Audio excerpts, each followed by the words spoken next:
अॼु पहिरीं तारीख़ चोथों महीनो 2024 तारीख़ साल 24/2000 मंठारली ॾे मां आयो आहियां। इन जे करे त हे हिकिड़ो गिल्टी माण्हू आहे जेको अहसान बोसण, हे हुन खां बि ज़मीन वठी पंहिंजे मुंहं सां खपाई अथई 5.5 करोड़नि जी।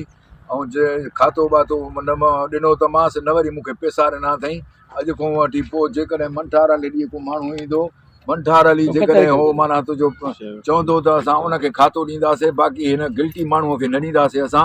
अॼु खां वठी असां रते दरे माण्हुनि खे बि इल्तिजा था कयूं, महिरबानी करे सरदार बिलावल ख़ान बि असां सां साण आहे त हिन गिल्टीअ खे पैसा न ॾियो। इहो 3 नंबर आहे। ऐं जंहिं बि पैसा पंहिंजा ॾिना आहिनि उन्हनि जो ज़िम्मेवार हो पाण हूंदो।